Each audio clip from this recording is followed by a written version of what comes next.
조갑제 TV 시청자 여러분 안녕하십니까? 2026년 1월 26일 오전 11시 30분입니다.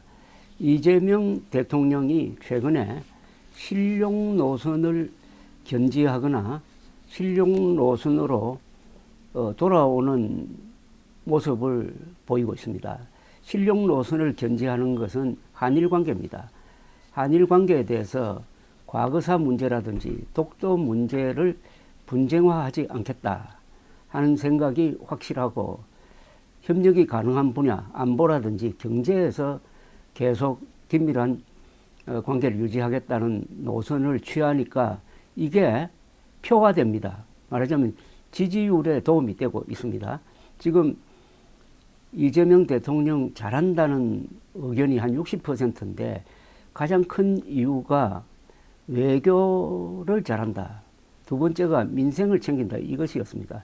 특히 한일 관계에 대해서 실용 노선에 대한 지지율이 놀랍게도 보수 진보 중도가 똑같이 약 70% 수준입니다. 이어서 오늘은 그동안에 탈원전 쪽으로 돌아가는 게 아니냐 하는 생각과는 정반대로 탈원전 정책을 이탈했습니다. 탈원전쯤 되겠는데, 그러니까 신규 원전을 계획대로 짓겠다고 발표를 했습니다. 김성환 기후에너지환경부 장관은 오늘 제11차 전력수급기본계획상의 신규 원전 건설 계획을 예정대로 추진하겠다고 밝혔습니다. 최근 기후부가 여론조사기관 두 곳을 통하여 실시한 국민 여론조사에서 원자력 발전소 찬성 여론이 압도적으로 나타난 것과도 관계가 있습니다.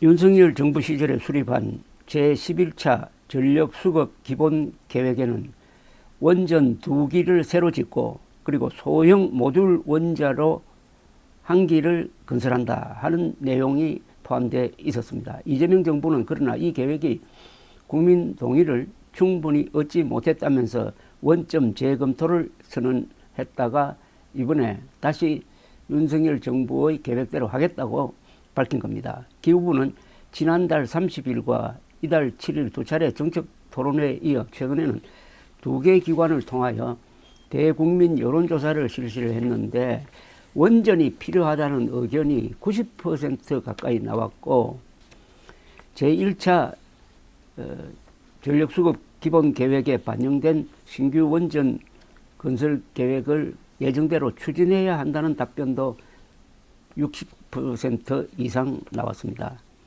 김 장관은 기후 대응을 위하여 탄소 배출을 전 분야에서 감축해야 하고 특히 전력 분야의 탄소 감축을 위하여 석탄, LNG 액화천연 가스입니다. LNG 발전을 줄일 필요가 있다며 재생에너지와 원전 중심의 전력 운영이 필요하다고 말했습니다. 원자력 발전소는 사실상 가장 친환경적인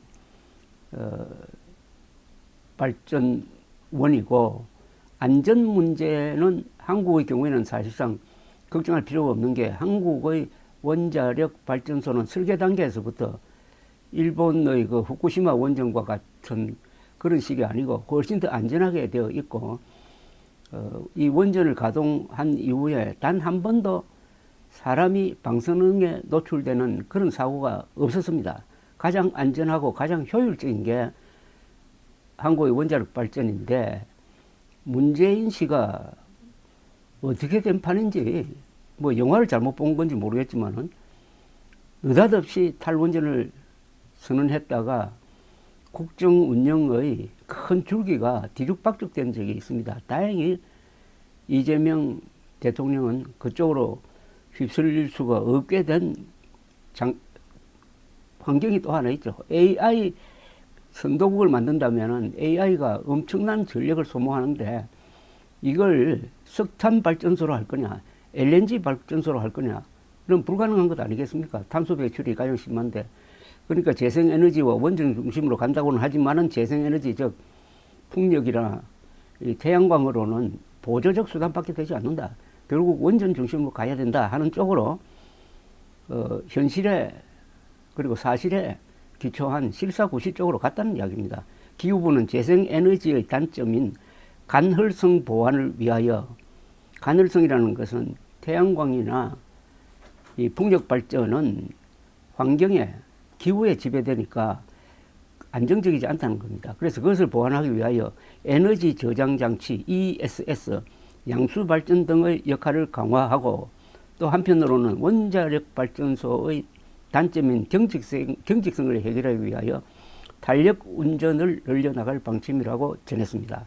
현재 마련 중인 제12차 이 전력기본 수급 계획에는 인공지능, 전기차 확대 등에 따른 전기 수요를 정확하게 예측하고 탄소 중립을 위한 에너지 믹스와 분산형 전력망 계획 등을 과학적, 객관적으로 담아내겠다고 했습니다.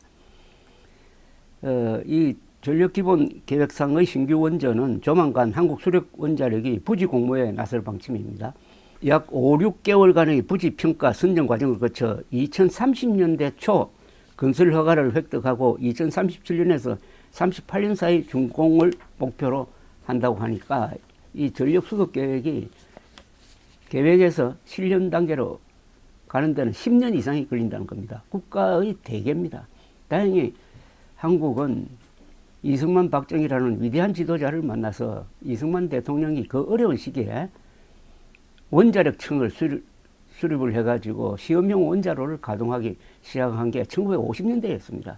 그리고 박정희 대통령이 고리 원자력 발전 건설부터 시작해가지고 우리가 원자력으로 가야 된다 하는 길을 놓았고, 전두환 시절에는 미국에 의존하던 원자로 설계 기술까지 우리가 국산화하는 또 길을 놓아서 세계 유수의 원자력 강국이 되었는데, 문재인이라는 이 지극히 비현실적인, 지극히 원리주의적인 생각을 가진 사람이 나와가지고 느닷없이 탈원전을 선언해가지고 한국 경제를 뒤흔들어 놓고 똑같은 생각으로 한일 관계를 악화시켰던, 바로 거기서 이재명 대통령이 헤매지 않고 한일 관계도 실용적으로, 또 원자력 정책도 실용적으로 가고 있다는 점에서 평가할 만하다고 생각하고,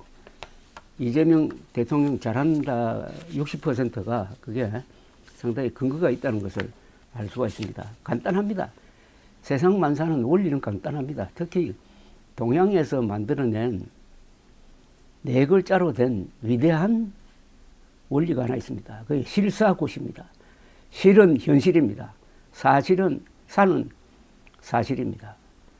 실사, 무슨 정책을 결정할 때는 현실과 사실에 기초해가지고 방향을 잡으면 된다.